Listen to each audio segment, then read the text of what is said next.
All right, everyone. We have a special guest today, new guest to the channel, Ian Hartitz. Let's do this thing.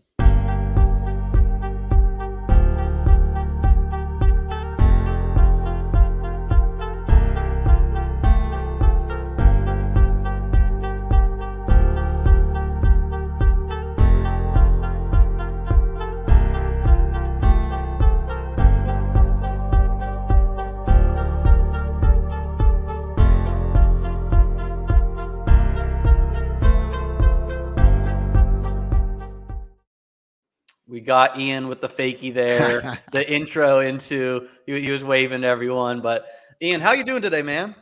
Great, man. Got my ass for sure, but we are back in riding with it. So yeah, man, always happy to, see someone also down, just talk some ball here in the middle of March.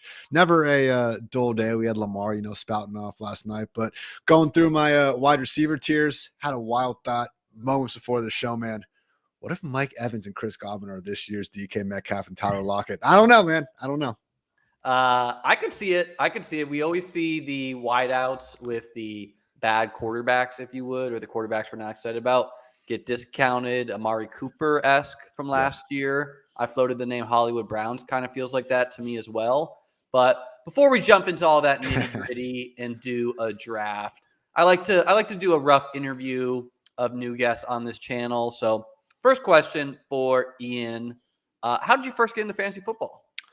Yeah, man. I played when I was a kid. I remember starting a team with my dad when I was probably like 10 years old or something. I want to say Tomlinson was the first ever pick I made. Good having that one-on-one back in the day. But yeah, man, love fantasy enough. I love football really from day one. I played up until college. So I Googled you, assuming you had like a Wikipedia or something. And were you a linebacker at the University of Chicago? That's right, sir. For a whole 1 year and 3 practices, so I got hit in the head just a few too many more times than I was planning on. So called it quits after that. And yeah, not too many D3 white linebackers making it to the league these days. So kind of knew that wasn't going to be in the future. And from there, just really wanted to continue to stay involved with football. And back in the day, if you're trying to look for content opportunities, far easier to get in fantasy than real life. And just kind of been grinding. And about 10 years later, here we are, man. Yeah.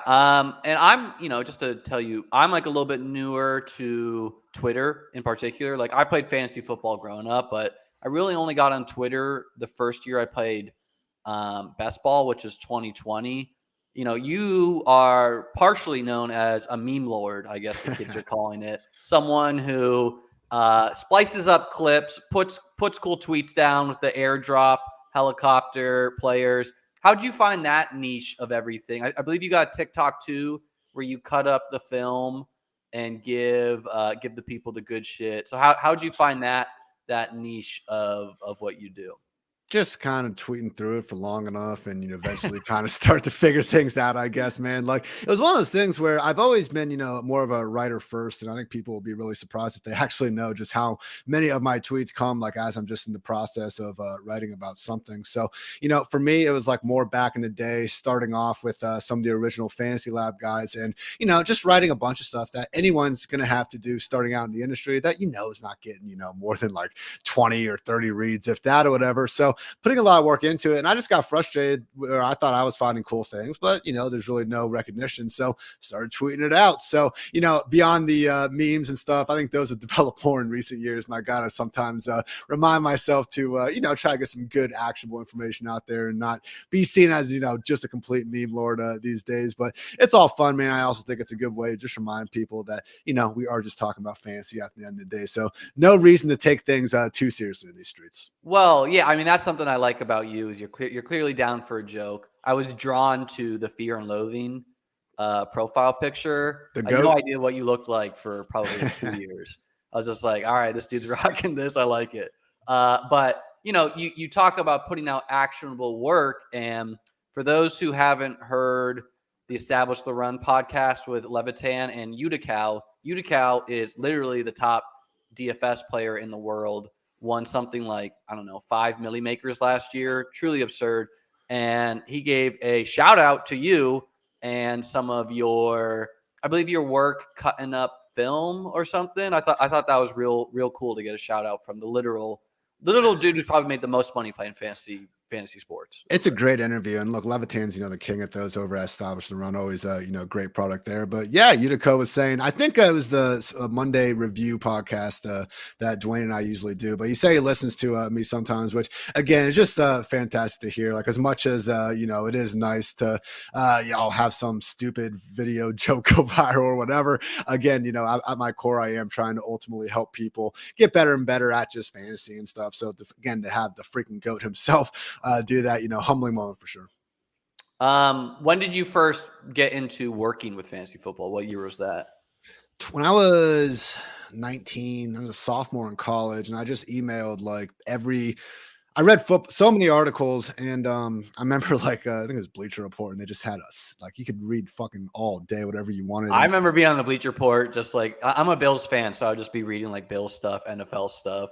Yeah, it was every day something new. And I just got obsessed, man. At some point, I was just like, you know what? I think I could maybe do some of this. So I basically emailed a ton of different writers I could find. And I offered to research article ideas for free that then they could, write and maybe save them some time. And probably emailed 50 to 100 people. I wasn't really on Twitter much those days. And yeah, only guy that responded was Jonathan Bales. And the poor John.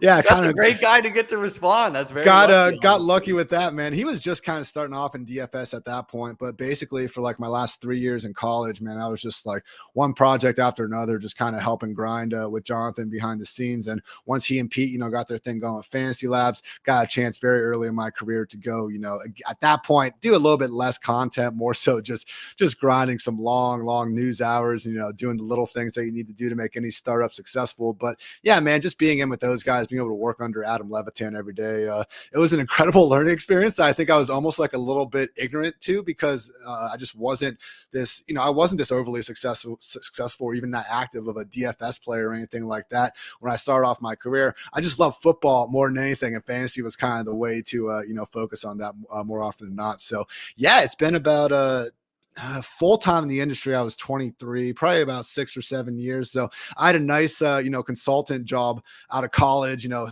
parents spent all this fucking money sending me to this nice school. And we used to have these, for confidentiality purposes, we could put these black things over our laptop screens. And I just used that opportunity to write articles all freaking day. So I remember getting my job review 6 months in, it was not good. And I was like, oh, Ian, you're fucking this up, man. I was like, yo, Jonathan, anything I can do with that company, man, I'm ready to jump into this fantasy thing and we'll see what happens. Cause miss me with that, 9 to 5 stuff sometimes. Yeah. That's pretty similar to the path I've heard from some other people. Everyone mentions you start off on the news grind. I've heard, a lot of people were working other full-time jobs, and Pat Crane mentioned he would write for Roto, whatever it was at that time. Again, I'm newer to the Twitter sphere, writing like that. And, I think the passion plays. People can tell when you actually care about something. And so I'm someone who too, I'm passionate about football. I'm not a basketball guy, not a baseball guy. And, I played fantasy, I'm the commissioner of my college league with my buddies. I'm the dude who went around the college being like, you, let's get this going, and text everyone and everything. But let's talk about best ball, because that's primarily what we do over here. What's your relationship with best ball? And I mean, maybe you could just talk about from your perspective, how big it's gotten really quickly over the past couple of years. I remember maybe five years ago where Peter Jennings, I remember CSU Ram, the GOAT, was just I was on vacation, hanging out with him for a little bit. And he just all day kept, having the slow drafts, alerting him oh, here's another pick. Here's another pick. And I was like, what is this, man? And he's like, oh, you got to get into this. And just the ability, because, we all know that drafting's just the most fun part about this, though. Just brilliant idea to be able to, draft and then put it away. And, the anti-dynasty kind of again, you pay attention to your team for 40 minutes and it's gone. It's off into the distance. So that part of it always fascinated me, because I was always far more redraft and DFS than dynasty. So I preferred using that to spend the summer months and everything. But just I would say seeing like my friends who are like just non-fantasy friends who are like far, maybe in like 1 or 2 leagues, even they're like starting to get into some best ball stuff in the summer at a minimum, like far more interested. So it kind of reminds me of when DFS was really starting to blow up there kind of in the early 2010s. And, you realize when it starts to kind of get a little bit more mainstream. Now I'm seeing, Josh freaking Norris, my guy, on every other underdog fantasy commercial and going crazy with that. So it's been awesome. And again, I think it's such a user-friendly game, and to have just the main platform and underdog, with all due respect to everyone else, just be with, such great people and the whole team with that. Really excited about the future, man. Again, right now for me, I'd say still redraft at its core is number 1 for me, but best ball, man, right there neck and neck with DFS is number 2. Yeah. Still waiting for underdog to reach out to me about getting some commercial opportunities, a la the DFS days of the DraftKings winners. But are you someone grinding these best balls, trying to fill these contests, or are you just doing a couple to view the ADP and whatnot? Right. I was really sink my teeth in after the draft. I started getting in a little bit after free agency. This is the one we're due today is going to be my second one. And it's also, I did one. I bless your mental health, man. You're not like half the people in these watching this right now are like, oh, I already maxed. Yeah. Even me, I'm like at 75, and that's grinding. Man, that could easily be me next year. Honestly, like I'm buying a house here in a couple months, so a little hard to, tell the old fiance exactly what's all that money going to right now. So, it's certainly one of those things where no judgment at all by my end. Man, I'd love to be that. Pretty sure I will be that here in the summer. But I do think I love the contest and the structure they have now, where we have these where you're not being penalized by drafting early. It fills and it's done. So you're basically drafting with the same knowledge as everyone else. So I know with, Best Ball Mania, we kind of have to have it go across, the entire offseason and everything. But to me, that makes it more just because you know how it is, man. Like people are just anytime remember when Tyreek Hill got suspended or a couple, like people were losing their minds about that. Like any night on DFS when there's a late swap gone wrong or a late scratch, like people just can't handle it. So I think when Underdog and these companies do restrict the contest to, just a couple week period in March, like way more willing to do it in that sort of circumstances, because otherwise, man, with all the player movement going on, it's like, what the hell is going on here? Well, that's half the fun to me is like, what do you do when a Tyreek Hill goes from a 10th round to a second round? Like, should I still be taking this player? We saw that with Henderson post Cam Akers injury 2 years ago. How about and I just want to say that, I'm someone who plays poker, and I feel the parallel between poker, like in the early 2000s and best ball, where, like best ball obviously you can only play once a year, really. The time horizon is very long, but it's just very new. The contests are getting bigger. The prizes are getting bigger, but enough about that. Let's ask the hard-hitting questions here. How do you choose the players you love? We see Free Duke Johnson. I believe Cordell Patterson's in your Twitter bio. Who is he playing next year? We have Auden Tate, I believe. How do you find your loves that they're usually like a unique player that some people may have forgotten about? Exciting players, I want to say. Is it college? Are you a college football guy? Where's this coming from? I do love my Ohio State Buckeyes. It's funny. One of my best friends, who's just like a banker dude, he asked me if like PFF or one of the company that I was working for, like made me pick these random ass players to, go hyping around. So the answer is no, that is all me. And I doubt they're like, hey, we really need to see the Auden Tate. We need to see the Auden Tate SEO go way up or you're fired. Ian, you're doing a lot of good things for us, but if we could help fill that Duke Johnson hole in our coverage, that'd be pretty awesome. But, it's honestly, they're all guys who I think when you look at some of their accomplishments over the years have been underutilized relative to what some of the numbers have said about them. I mean, Duke Johnson, freaking Bill O'Brien and Hugh Jackson, these guys are a mockery for everything, except apparently when deciding that to use all-time leading rusher isn't a 3-down back in the NFL. So just outperforming Carlos Hyde all those years in Houston, not getting the touches pissed me off. Cordell Patterson with the Vikings averages like 10.7 yards per carry, gets 31 career carries, all-time greatest kick return leader. People have the audacity to call him a bust. No, my man just wasn't in the right position for the large majority of his career. Auden Tate really got into watching him, a lot of preseason DFS years. And then also, man, training camp MVP in 2020. People forget about that, making plays all the time. The one I would say that's really been hurting me lately is my guy, Chris Herndon, because he had this stupid high, yards per target number as a rookie. And I had this sexy comp list where it's just one, future all pro after another. And Chris Herndon, dude, just falls off a map. And I remember last offseason, I was Googling, trying to find out what happened to Herndon in free agency. And I go Google News, and the top result was some website that had taken a tweet I had sent wondering about Chris Herndon, laughing about it. And I was like, my God, I got a serious problem here at this point. That's hilarious. I'm not, I think that's half the fun of fantasy football is having these guys. Jordan Akins for me is a guy I've drafted a lot I remember watching baseball player, not the basketball tight end, former baseball player. And when the Texans and the Chiefs played CEH's rookie year, I was we were all drafting Darrell Bevel or someone, whoever it was. But Jordan Akins was explosive. I was damn, I'm drafting this guy for now. And then he's obviously off the map. But he probably had a better career than Chris Herndon, though, man. You're doing all right. High bar around here. All right, guys. If you want to draft with us, we're jumping into the big board. It is literally 98% filled right now. There will be, I think there's 1,000 entrants left. Ooh, okay. The people are timing it. They want to be in this draft. Let's see what we picked. The 102. That's what I like to see. Oh, here we can go. Get Chaser Jefferson, who I like. Let's ask a question. Cordell Patterson, is he playing next year? Do you think? You think the 102 is a little early? It's a little early, but I just want to know because he's a name that's available at end of drafts. And if I knew he was back on the Falcons and it's just him and Algier, I'm in. But there's some Bijan rumors to Atlanta. I kind of like those plus odds in the draft, but I think he'll be back. If anything, they used freaking Caleb Huntley and Avery Williams in that rotation last year. So if they do draft someone, just turned 32, but he didn't have the usage when he was younger. So he's got that Mostert mileage on him, being a special teamer. So, hey man, late as he's going, he's certainly a value. I thought based on his projected role last year, and honestly, before that injury he got in week 4 or whatever, he was looking like a smash, going as that late RB3. So what's his damn ADP right now? Plus 150? Probably. He literally goes in undrafted half the time. Oh my gosh, that's just disrespectful.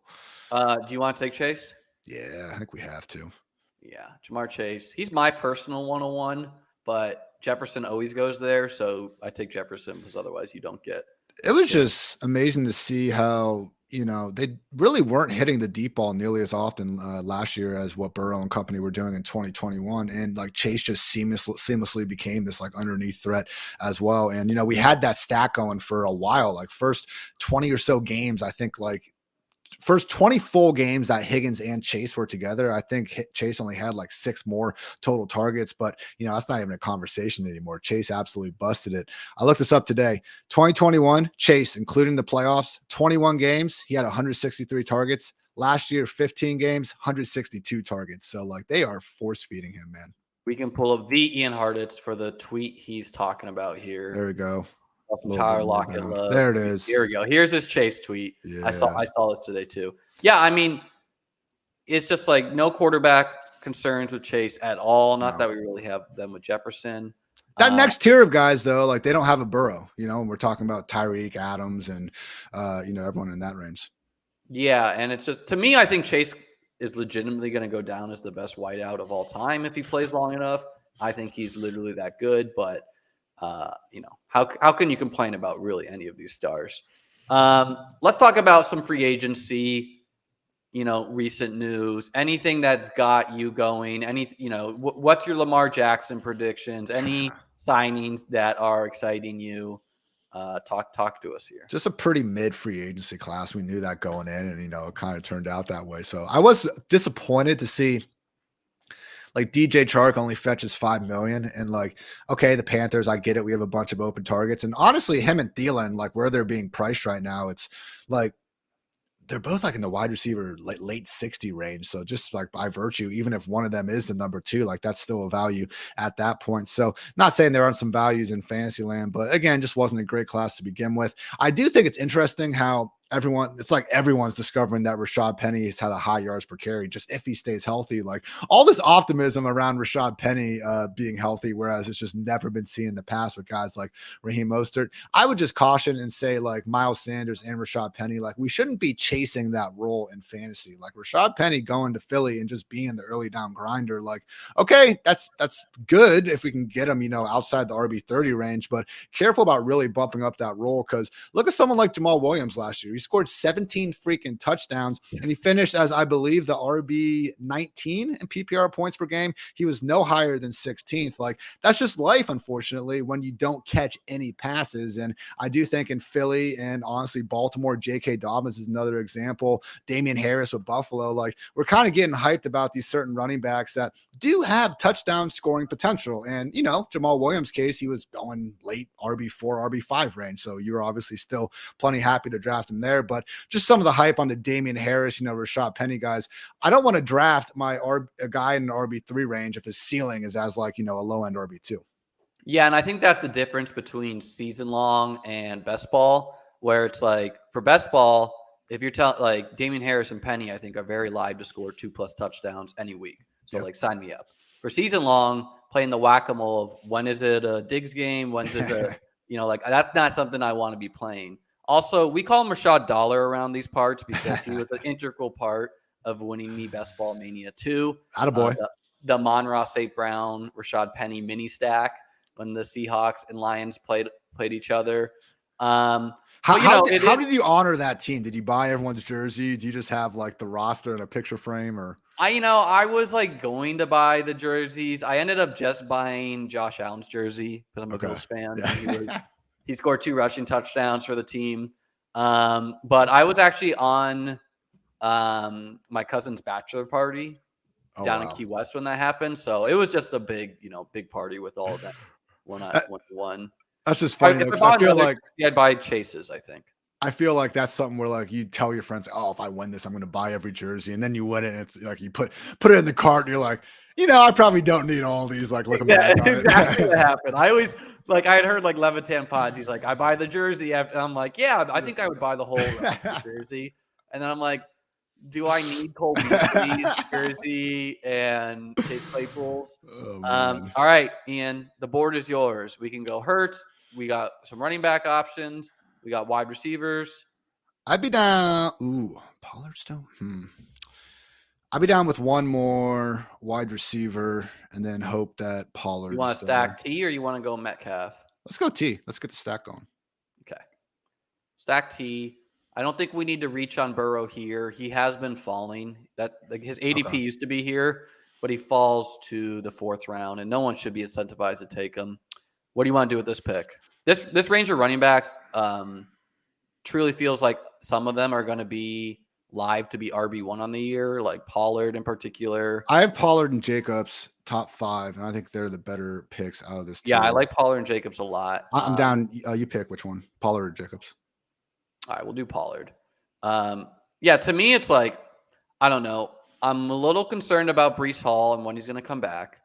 It's not clear to me like why always Breece Hall's ahead of him. Dude, he's going RB7. Yeah, like that's ridiculous for Breece Hall. I'm not saying the guy's going to completely fall off, but let's say his recovery, like we keep using the Saquon Barkley like example, and I do think that is like the same sort of recovery thing where like he might not be 100% week 1, but by October, a little bit of a ramp up, he'll be fine.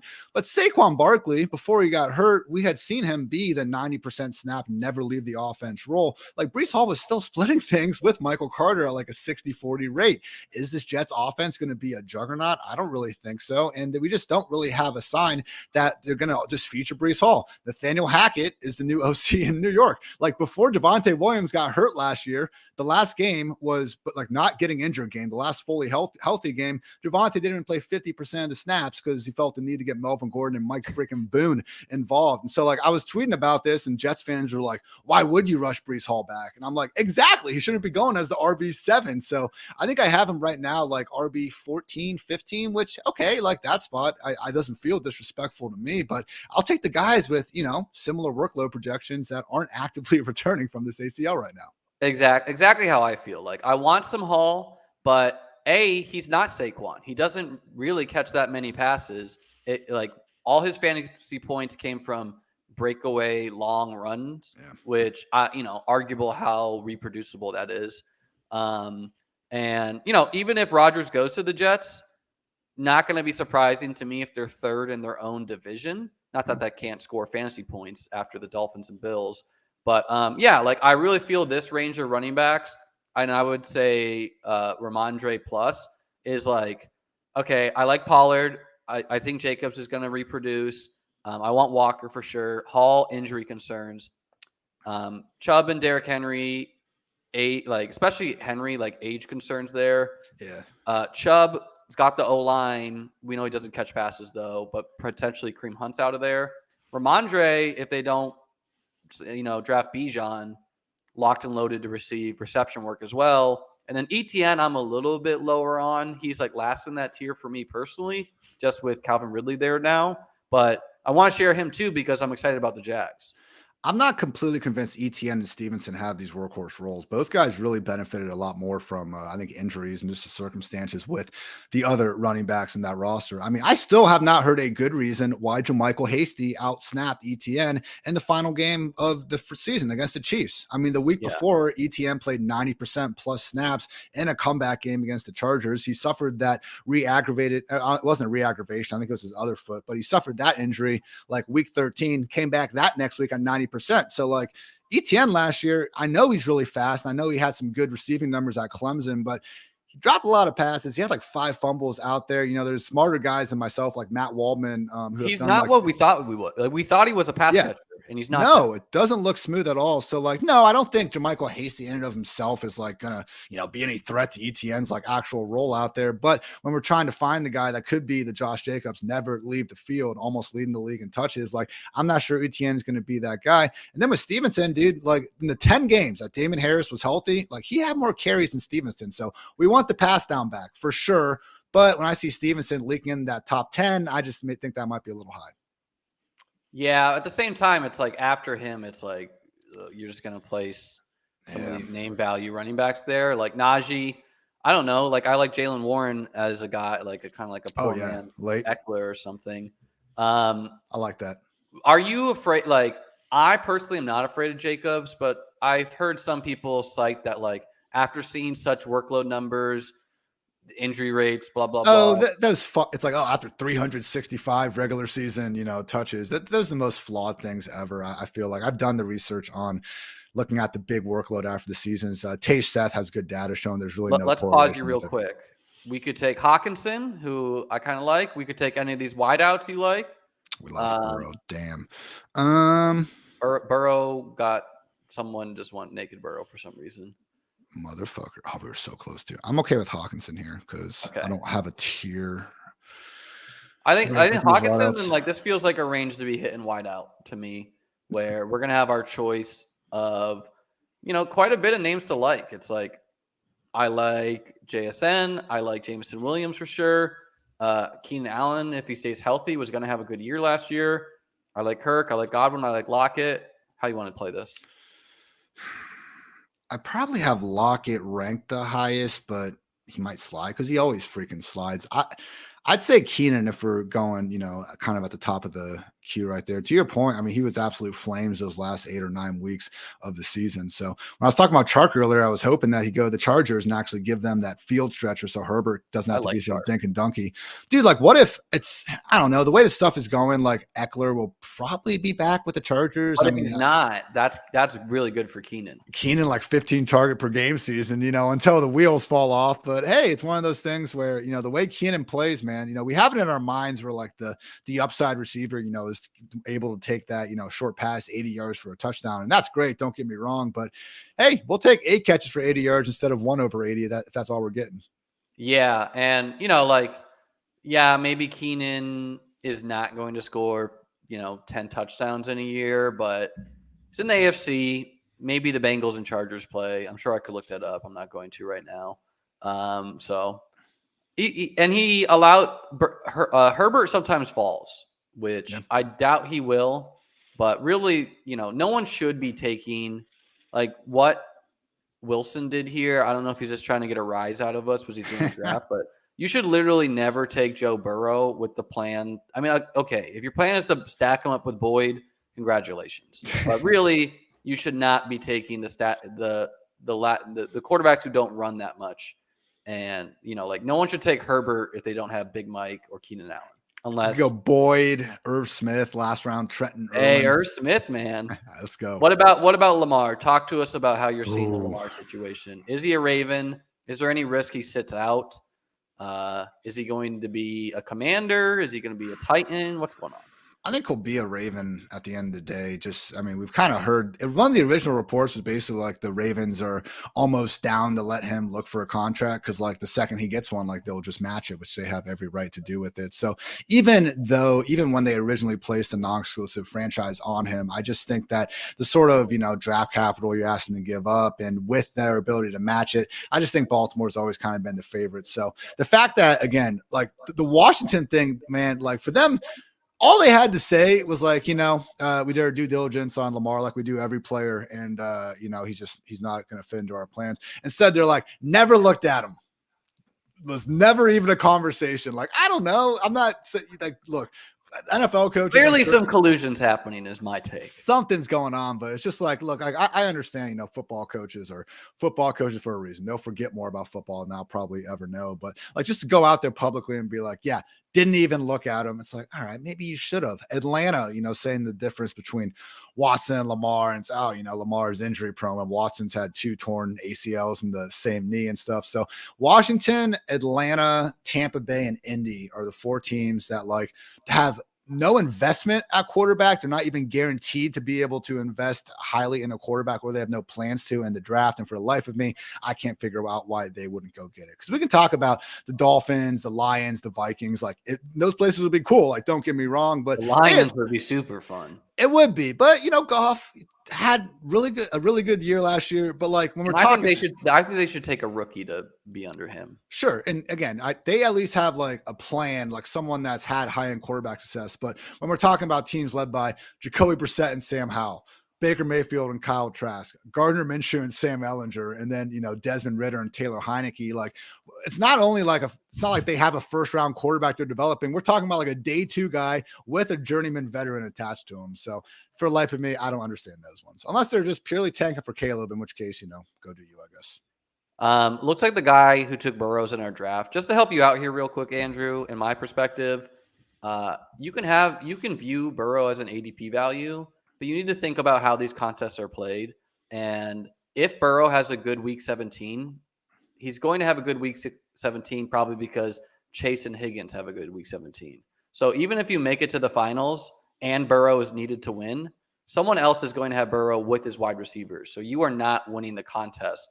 So unless you take Boyd, which you pretty much need to now, you need Boyd to be the 30-point guy week 17. So him being a value is not enough for best ball tournaments on how they're played.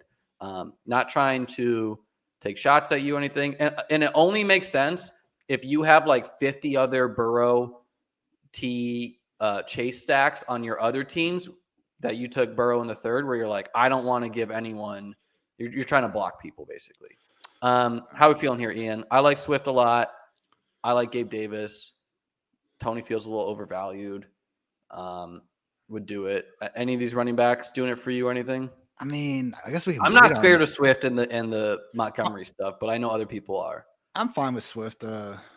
He's still the back we want out of it. Again, like look at last season went absolutely perfect for Jamal Williams, and like at this price, like that wouldn't have been even that big of a win. So I'm not really in on the David Montgomery thing. The history of these running backs changing teams doesn't turn out well. Yeah, Kadarius Toney, let's fucking do it. All right, let's do it. The man's so good. I mean, he's very good. Like, we've not seen him really win down the field a lot, but Juju's out of there. Maybe they don't add anyone significant, and it's just like Tony and MBS. And I mean, Travis Kelce. You know who else they got? Justin Ross.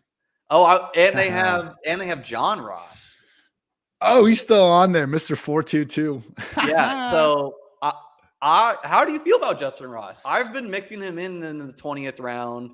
Broke his leg or something, and I mean, I'm figuring that the redshirt year is going to be good for him. What's your thoughts? I was when I was setting up my wide receiver tiers, I was going through like every single depth chart and just like looking at the lines, and I saw Justin Ross's name, and I was like, oh, look at this. And had a little video of him on Twitter running up a hill the other day. I have no idea what that means in terms of his recovery and where that is during it, but it's easy to get excited, man. I mean, I think it was Scott Barrett's has some good information on him. We're just like that freshman year that Justin Ross had, where he had the back-to-back incredible plays against Bama and the Natty, like literally one of the most efficient years like ever that PFF has charted in terms of just his yards per route run. So Justin Ross, man, like if he hadn't have had the injuries, then he's someone that honestly could have been a day 1, day 2 pick. So hasn't been able to stay healthy, but my God, you look at that Chiefs wide receiver room, and I was wondering exactly what you were like, if they don't make any more serious additions to it, like he is someone on there that is a different type of wide receiver. I mean, I think Justin Watson's back, right? I think he was like a restricted free agent. He's still a free agent, I believe, and I think he's like seeking too much money, but maybe I was going to say, like, look, I'm not saying Justin Ross is going to go out there and, have 100 targets and freaking completely ball out, but if he is healthy, I don't know, he could have 30 catches for, a couple hundred yards, and maybe win you a tourney. Yeah, especially, look, is it going to be shocking if Kelce at 34 gets hurt? No, it's not going to be shocking for any 34-year-old to get hurt. So, yeah, I usually like to bet on the pass catchers from good quarterbacks. But Tony, man, just like getting that. I mean, Mecole Hardman had what, 6-7 touchdowns before he got injured last year? Yeah, 6 touchdowns in 8 games. I mean, look, we saw Sky Moore and Tony, like those walk-in touchdowns in the Super Bowl. Like, look, those guys can do more than that, but you get these easy opportunities with what Andy Reid is bringing to the table. So God forbid the injury gods chill out for 1 year with Tony's hamstrings. Hey, well, like he's going late wide receiver 3 range, man. Like, come on. If we see like Juju Smith-Schuster was a quality upside wide receiver 2 in that offense for a long portion of last season. Don't think MVS is that guy. Tony season. And if McKinnon doesn't return, I could totally see Tony doing a little bit out of the backfield. Oh yeah. As like a wheel route type dude. We get those summer reports, Tony getting some more work at running back. I mean, Tony needs to like really hire someone to fix his health. Like, let's not hurt those hamstrings. Whatever you got to do, make it happen. Where are you at on your rookie process? Have you not dived in deeply yet, waiting for the actual NFL draft to happen, or are you honing in? I'm not super deep. I'm kind of in. I usually read Mike Renner's work with the PFF draft guide, and then Dane Brugler when he launches the beast over at Gonna cut you off real quick because we're on the clock. I like Michael Thomas. I like Cortland Sutton. Who would you rather have? I feel like Cortland Sutton just isn't good at football, but this is a good value.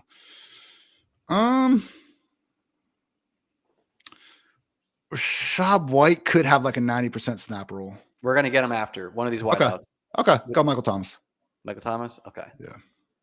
I mean, I just think Rashad White is drawing very live to be cucked.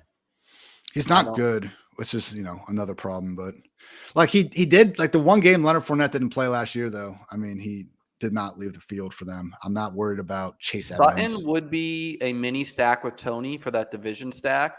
White is, I feel like we could push it without White, but if you like White. We already got Pollard and Swift. Just Sutton, though. What are the wide receivers real quick? After Sutton, the wideouts goes to this list. Fine. Let's go Sutton. Yeah, he's tough, man. It's just like he could still be traded on draft day. We could still see, I don't know, like if Tim Patrick is healthy, like every bit of word we've heard about Tim Patrick is that like he is the 2 in the offense or the 1 in the offense. Good at football, man. Well, where are you at? Where are you at on Russell Wilson? Are you back Are you let's ride Russell Wilson? We're back, or are you not even Sean Payton can fix this man? It's not like his arm died last year. He was actually still a top 5 quarterback, and like I think it was just yards per attempt on passes thrown, 20 plus yards downfield. Like he made a couple of those moonball throws, but at least in fantasy, man, I have him in my tier 5. Be a lot cooler if they could run with Goff, Rodgers, Geno, and Carr and Garoppolo. So I understand back in the day, Russ was awesome at running, and he still has, a good, nice career rushing yard average to his name, but just really hasn't been there in recent years. Some of the, murmurs from Peyton and just the Broncos giving out those big contracts to the offensive linemen. Like, I do think they're going to try to, quote unquote, run the damn ball a little bit more. So on Russ by himself, not really, but these wide receivers. Nathaniel Hackett set him up for no success at all. Like he tried to do stuff that he's not good at. I've heard, not that I'm like an expertise on scheme and stuff. Yeah. So I don't know. Like I've not been drafting him, but with us not having a quarterback, it also, we could stack Carr late, we could stack Russ late. We're probably going 3 quarterbacks that we don't have anyone elite, quote unquote. I think that's the way to do it, though. I mean, at least in past years, it's like we've been really good at predicting the top 6 quarterbacks. I mean, the preseason top 6 ADP and the final finishers has been way just more accurate than the low end QB1 class. So honestly, last year, like being able to get guys like Goff and Carson Wentz's of the world, Geno, like literally in the last round. I know Wentz got hurt and then lost his job. He had like 4 30-point games. He was like, just when you have the quarterback that is at least expected to start like 17 games at the end of draft, especially now that these are extended to 20 rounds. Daniel Jones last year. Daniel Jones, man, a lot to be said about those guys. Like Brock Purdy right now, like talking about all the Trey Lance stuff. I mean, I was gonna ask you, where are you at on the I'm still in my heart of hearts hoping it's Trey. I mean, me too, man. But I think like you know what you have in Purdy. He's like whatever, a little bit better than Jimmy G, maybe, or I don't know, a little bit worse.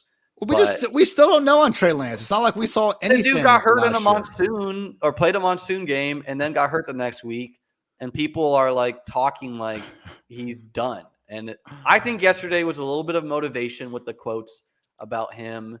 And, no reason you shouldn't give him at least 4 weeks to be like, what do we got here? Or trade him to the Titans or some shit like that.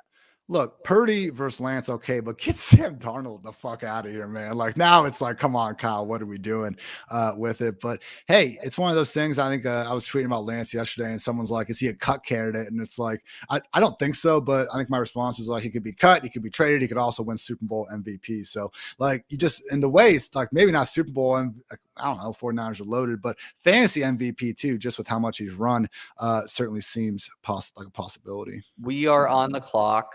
None of these or we could take Jared Goff to stack with Swift, or we could take Russ, but I think we can wait on Russ. Yeah, let's wait. Let's this guy take Judy. No, he didn't. Yeah, we're gonna time out. Whatever. Goff. That's fine. Goff's fine. Yeah, my only. Oh, we have. Oh no, I saw Hawkinson and was like, oh wait. Well, we have the Lions play them, so that's a little bit of a stack. Do you want to take Russ since we took Sutton, or do you want to? Or what are the wide receivers? We got quite a bit of wideouts. Probably good. I would say we go running back if we go anyone, or tight end. Robinson might get like 20 carries a game. He really might. Let's do that. We'll push it on Danger Russ, and quarterback dries up quick though, pretty soon. Because quarterback next round. After, sometimes you get locked out. But I like the rookies. I like, I don't know. Past Kenny Pickett, it's like I don't even is Will Levis starting there or is Jimmy G? How you feeling about like Kyler? Because I remember one thing you mentioned last year, which I thought was smart, was like targeting the guys who were going to be kind of missing time early on in the season. But if we're playing for week 17, that second half, then they could really be hitting their stride. I think quarterback, the year I did that was like after Jeff Wilson got hurt, which Jeff Wilson plays running back. He was also 18th round. And I was like, all right, literally no one's drafting this dude. Plays for the 49ers, a team I want to target running backs from.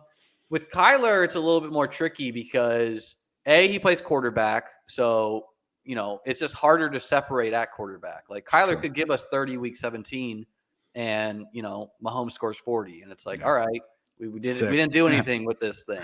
The other problem is like, if the Cardinals are 2-6 by the time Kyler's able to return, are they trotting him out there? Probably, but I feel like he should go in the range of like Richardson. Like if Richardson doesn't get redshirted and he's just like out there being a la Justin Fields, just like running around, like he seems like he's going to smash. But the thing is, he could be redshirted or he could literally not get the draft capital.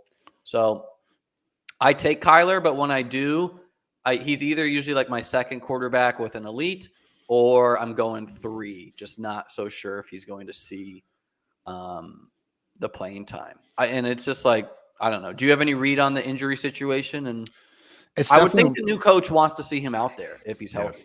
It's definitely one that is, expecting him to miss games. I mean, I had an article up on fantasylife.com looking at all the season ending injuries and kind of where they were in their recoveries. And, I think the only guys I gave like an 8+ to was like Kyler, Javonte, Zach Ertz was one of them, like Wan'Dale Robinson and Shepard coming off the late season ACL stuff, and Stafford to an extent. There's just been some weird murmurs about him. So the question is like, he might be back, but then, we do have some doctors saying like, yeah, it could even then be an additional amount of time where he's not running as well as he usually does, which obviously plays such a big role in Kyler's game. So I think where he's going is about right, with again in that kind of early QB 20 range. But if he falls another, couple spots after that, I could be more interested. Let me just check in on this dude. This dude has 2 quarterbacks on inside of us, so he should not take another one. Any of these names tickling your fancy?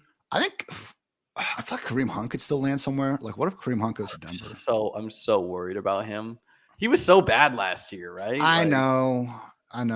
He's not that I don't old, have many shares. If you're on the Kareem Hunt train, poor man's Duke Johnson, if you would, we got him. Like, he could, if he goes to Denver or Miami, like all of a sudden he's going to be, I'm not saying he'll be a top 10 running back all of a sudden, but he'd definitely be going, round inside I think the top it's a 10 really rounds. Bad sign that he's not been signed. I would take Anthony Richardson unless you really want Bryce Young.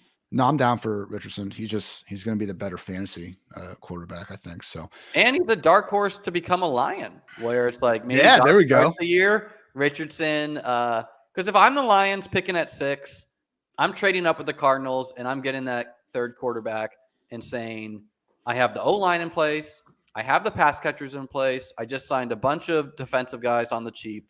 Like we're not picking in the top 5 anytime soon. And we'll get Goff is good, but he's not going, he's not elite by any means. So we'll get a Josh Reynolds or Khalif Raymond in round 20 and really, really top things off there. Now people are sweating. Now we got people excited. With Richardson though, man, like the thing with the redshirt years, like it does happen, but not that much. Like I don't and like I was talking about this with Karain earlier. Mm-hmm. I brought up Trey Lance, and like if Richardson becomes a Colt, he brought up the good point. It's a totally different situation where like the 49ers were had Super Bowl aspirations that year. The Colts might need to sell fucking tickets, or like if he becomes a Texan, like no one's going to go see Davis Mills. They want to see the Richardson show, for better or for worse. And same with when the Chiefs did with Mahomes, like they had Alex Smith and a team that had already been ripping off, division titles and everything. So overall, man, it's like 21 of 26 quarterbacks drafted in the top 10 since 2010 started at least 10 games. So like we see these guys sometimes, like even like the Daniel Joneses and the Josh Allens of the world who, okay, I understand both guys turned their career around, but after they got drafted, man, like people were just like, these guys are, especially Josh, they're like raw, like in no way ready to start. And, you trot out that, was it Deshaun Watson started behind Tom Savage, the whole offseason. It's like, oh yeah, this is Savage. 2 quarters into the season, they're already making this switch. So pretty tough, I think. For even Kenny Pickett.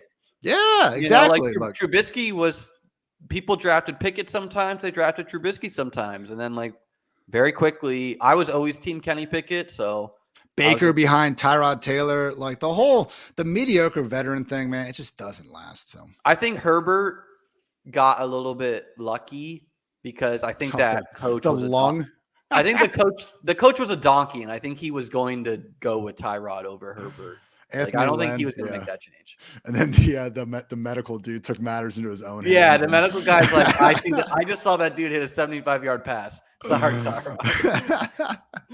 It is crazy how like the three quarterbacks and Josh Allen, Daniel Jones, and even Justin Herbert coming out, like really when they were drafted were almost, and at least from what I was hearing, consensusly viewed as like reaches. These guys weren't good in college. How they're going to be good? Bills fans were wanting Josh.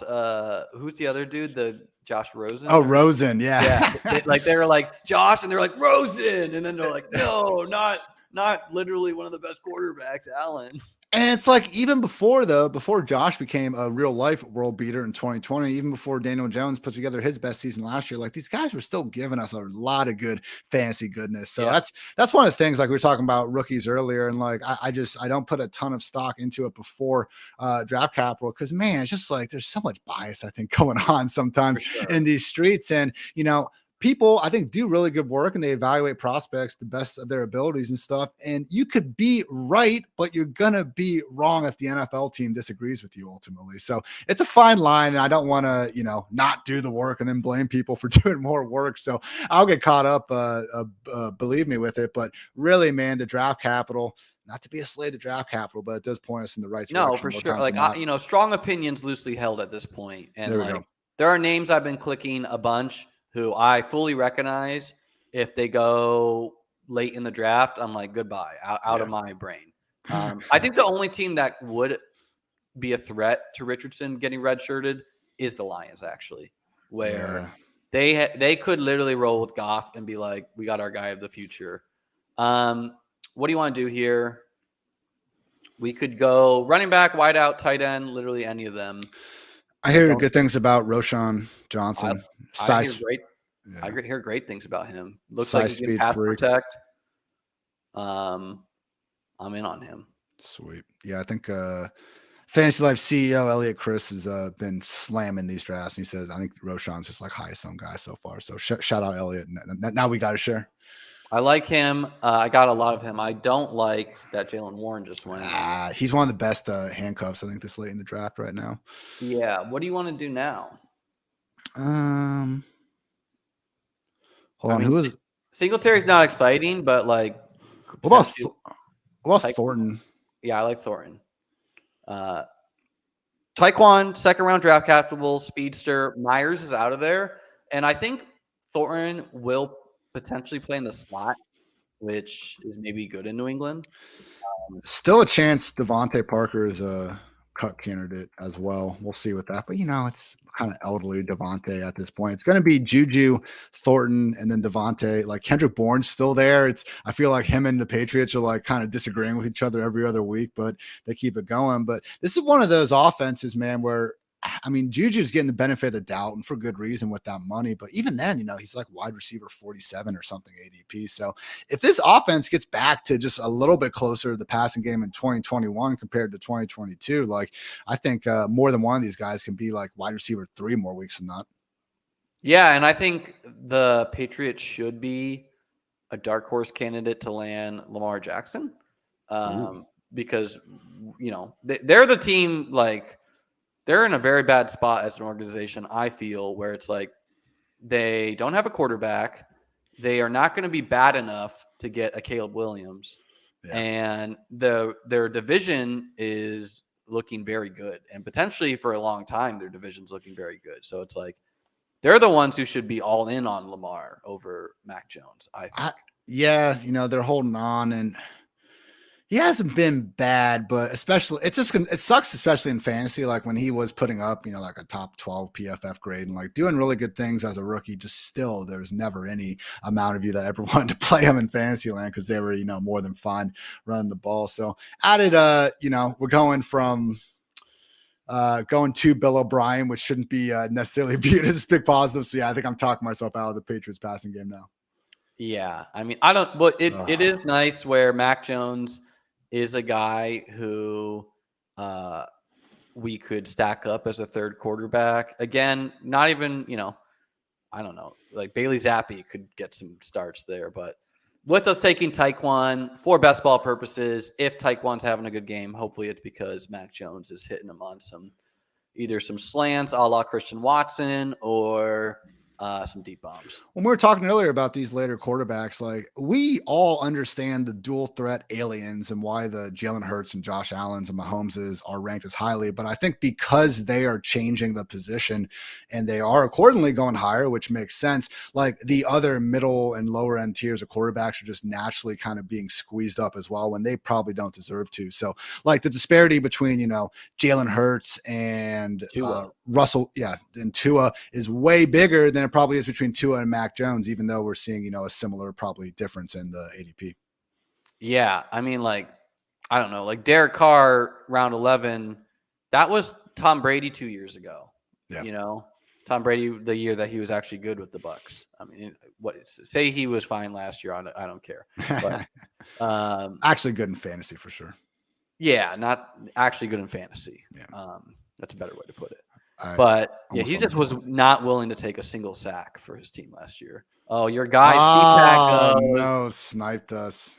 Do we want to grab Mac? Do we want to grab a naked Stafford instead and roll the dice? Was that the same dude that took Burrow? Is he going to claim this one wasn't personal too? Yeah, he's Come like, it is that guy. He's like, oh no, I had him in my queue. I'm just playing, but oh man, yeah, we'll go. Do we? Yeah, we have Thornton now. Yeah, we'll go Mac. Yeah. Stafford's a guy I actually do kind of like for a rebound if he plays. Like, I fully recognize it's risky, but like, I don't know. That it's priced into it at this point. I mean, yeah, and the division's not that scary. Where I say we get a tight end. Are there any? Everett. I love Everett here. You do? He's not. Is he still on the Chargers? Yes. I thought he was a free agent. No, he's chilling on the Chargers. Like they re-signed Parham, but re-signed Parham. Okay. It's whatever. Like he was really good last year. Just the Chargers under Callahan, were just always kind of rotating their tight ends. So he'd always be sitting at this like 60, 65% route rate, but he'd be really efficient with everything.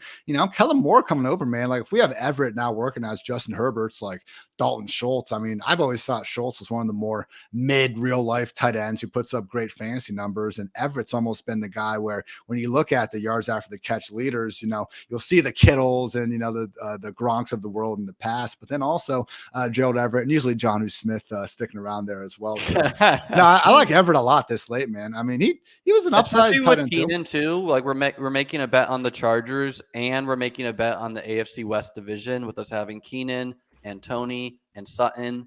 And when we don't know the NFL schedule right now, we're trying to build in some game stacks. Taking players in the same division makes sense. Can you name the Chargers backup quarterback? It's only hint is it's no longer Chase Daniel. God, I had to look it up. Drew Lock it in. No. Who is it? Easton Stick. Yeah, no. No. I thought it was bizarre that who's the guy who balled out with the Raiders last year to end the year? Stidham. Oh yeah, Sean Payton singing his praises. Well, no, I thought it was like he was actually kind of good at the end of last year. I thought it was bizarre the Raiders didn't show any interest in keeping him. Yeah, especially because I thought when McDaniels had like kind of brought over the back because obviously he was the backup in New England. McDaniels was there and he brings this guy. I was like, okay, seems like they kind of have this long time together. Like at a minimum, kind of ideal backup quarterback, knows the system type of guy. And yeah, ends up in Denver. So interesting quotes on that where, because there's been, I think Matthew Berry noted in his like 23 things he's heard from the Combine article, like where there's just like, people kind of think Sean Payton might like not like Russ all that much, and then all of a sudden saying these really good things about Stidham. It wouldn't be shocking to see Stidham get some work if it is not the Russ show. But I mean, poor Broncos, like that is a bad look. Remember how hyped everyone was this time last year? My goodness! But are the Jets this season's Broncos? Ooh. Sorry, I mean, the Jets should totally be like, sorry, Rodgers, Lamar's available. We're going to go get the young guy who's actually good. I understand that the offense is a little bit different, but like you can win with fucking Lamar. It's not like you and I don't like you're literally maybe only getting 1 year with Rodgers.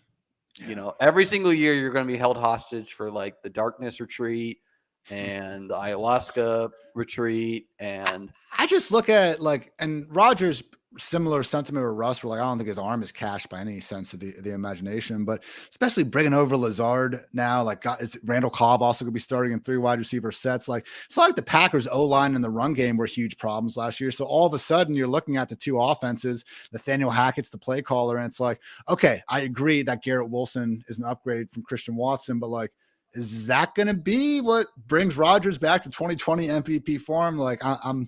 I'm going to be low on most of those guys, I think, relative to their ADP, because it's just being priced really towards the ceiling right now. I'm a big Deontay Hardy guy. You in? Yeah, of course, bro. We finally got the yak your Bills need. I mean, he is a fantastic signing. Yeah. And especially, I think the Bills are very likely to add a top draft pick, round 1, round 2 guy. But, I mean, he got pretty good money. And, with his former name, Deontay Harris, had a really good year, yards per route run or whatever. I would say we could either go running back or wide receiver here. Any rookies or anything you want me to scroll down on? Rashee Rice supposed to be athletic. Cedric Tillman supposed to be athletic. I'm fine with one of the rookies. If you got a few. Any running backs? We need some running backs. If you like Hubbard or McKinnon or. I mean, if McKinnon gets re-signed, he could just be Mahomes' pass down back again. Hey, some days with McKinnon, I'm approaching it like some days is a McKinnon day where I'm just like, okay, and today I'm drafting like he gets signed. And other days I'm like, all right, he's 31 and it was dead leg McKinnon a year or 2 ago. And, It was so crazy last year, though. Everyone is just waiting for Pacheco to break out. And then McKinnon's like, don't mind me. I'm just going to rip off, And then he clearly had to have gotten hurt for the playoffs for them to not use him at all. It was bizarre. Yeah. He was a guy, though. I think the Chiefs signed him last year in August or something. He wasn't an original signing. Right exactly. When it happened, so. Yeah. And CEH not scaring anyone. No. Jeez, how the mighty have fallen. My God. Well, for the people who are CEH people, like a friend of the channel, Davis Maddock, it's like you can't be out on him when he's a 19th round draft pick. If you took him if you took him 4th overall, and then you took him on the 2-3 turn, and then you took him last year 7-8. Well, now he's a 20th round guy. You got to take some just in case it's flop lag, because we see that some years. Oh my God! All right, now it's this guy's turn. It kills me how CH hasn't been able to even look like a dynamic receiver. That was supposed to be the thing with him coming out. So it kills me too, because I don't know who was basically when he got signed there oh, this is gonna suck. He's not even gonna be able to start, because that's last year I was a Christian McCaffrey over Jonathan Taylor guy, but guess where I had Jonathan Taylor ranked? Number 2. So sometimes we mock CEH going 4th overall, and that was ridiculous, but everyone probably still had him going in the 1st round at that point. Davis Mills sighting. We've got Trey Lance Fields and then a little Davis Mills. What about the Ravens Pro Bowl quarterback Tyler Huntley? He gets drafted sometimes.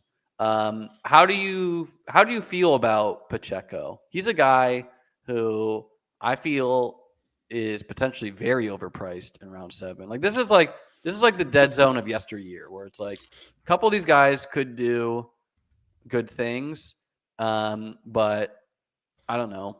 It'd help if Mahomes was ever okay handing the ball off around the goal line. I mean, last year he had literally 20 more pass attempts inside the 10-yard line than the next closest quarterback. That's why Kelsey scores all these freaking touchdowns, and they're always they get inside the 5-yard line, they just start doing the most batshit crazy stuff they can think of. The amount of underhand shovel passes they have in the goal line playbook. And that's not Pacheco's, Right. So what did look, I get it. Pacheco, man, he runs may he rest in peace, runs like a prime Marion Barber. He's a lot of fun to watch out there, but I think he can catch fine. But when you only have 14 targets in 17 regular season games, they're not throwing the ball. So maybe no McKinnon, but I'd still kind of expect CEH to have the pass down role. He's being priced with a lot of things going his way that I don't think. I mean, he was a 7th round pick last year. What if the Chiefs go ahead and take, Gibbs round 2 or something like that? You never know. Exactly. Yeah, he could totally free fall. I want you for the 20th round pick here to come up with a running back or wide receiver that is just not being drafted by people, a la Auden Tate and gang, who could see the field, could score some points. Give us a off the board here. Tutu still available? Oh, Tutu. Yeah, let's go. Dude, they were actually down the stretch last year. They were giving him this every down role, former 2nd round pick. I mean, Allen Robinson's apparently on his way out. It could be Cooper Kupp, like Van Jefferson or a rookie, and Tutu Atwell. So,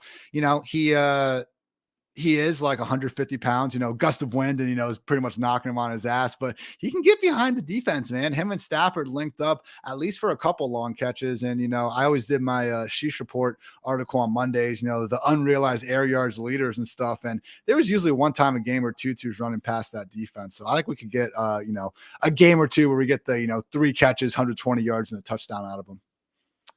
Tutu, not totally undrafted, but I will say, very good pick. Like totally what you say, 100% true. Allen Robinson's out of there. Tutu for sure could be, a top pass catcher. And I kind of like the Rams' chance to like not be awful if they can invest in the O-line. What do you think about have you gotten any Danny Gray too? Similar kind of sentiment. Danny Gray is like more of like a deep burner though, right? Like I'm not taking any. He's a guy who probably literally doesn't get drafted, and if they did ship out Ayuk, he could totally, flash. And Trey, if like Trey plays, I think probably has a bigger arm than Purdy, so like that would more fit with a Danny Gray. Real quick, let's sum up the team here. Cool. We went Goff, Richardson, Mac Jones. Then we can go back to your fun list. We got Pollard, Swift, Brian Robinson, Kareem Hunt, Roshan Johnson, Jerick McKinnon. So a lot of question marks in this running back crew, starting Swift and under, but some upside as well. Chase Higgins, Allen, Tony, Michael Thomas, Cortland Sutton, Tyquan Thornton, Deontay Hardy, Tutu Atwell. Love the wide receiver group. And then Hawkinson and Everett, where Hawkinson's our every week guy. Everett, we're hoping to get some spike weeks from. Were there some other names you wanted to list there, Ian, for off the board guys? The only other wide receiver, I think when I was going through the depth charts, I was like, oh yeah, he might actually be the starter, is Calvin Austin with the Steelers, super speedy, pint-sized 4th round pick from last year where I believe he had the Liz Frank injury, but it was like in August. And I think he's going to be A-okay for this year. So, again, like Tutu, not too many 150, 160 pound guys getting huge workloads, but round 20, you can imagine. I literally sometimes I just like take the app and I just like scroll and then I'm like, all right, I'm taking someone on this page to try to get different. And he was on the page and I was like, I remember there being a lot of buzz about him last year. Man. I know he's super fast. I know I don't really know why he didn't play. I didn't know about the Liz Frank or whatever, but I mean, I don't know. I don't think he's the best fit with Pickett, but anyone that's fast can, house it. Gets a couple fly sweeps here and there. Yeah. I do not see myself doing this sacrilegious, entering all 75 drafts right now and trying to just like stress myself out for 2 hours and all these things. I think I'm going to take it easy, save the bullets for later. But Ian, before we get out of here, tell the people where they can find your work, anything interesting you got coming down the pipe. Fun time, man. Appreciate you having me on. Appreciate the comment section as well. You guys bringing some good vibes to the show. But yeah, check me out. FantasyLife.com, the MB Fantasy Life podcast. You can hear me and my old pal, Dwayne McFarland, all the time. Once again, also got Peter Overset, Kendall Valenzuela, a whole loaded cast of awesome guys and gals. And yeah, man, just, happy to be back here grinding again, talking ball with people also doing it all year long. So feeling good about getting my second best ball draft under my belt. I'm sure I'll be seeing you in these streets plenty here soon enough. Hell yeah. Ian's Twitter is linked below in the YouTube description. Thanks so much for coming on. For me, going to Key West, I think tomorrow. So no more streams for me until next week. If you missed the stream earlier, I did one with Pat Corain as well. So have a great day, everybody. Peace out.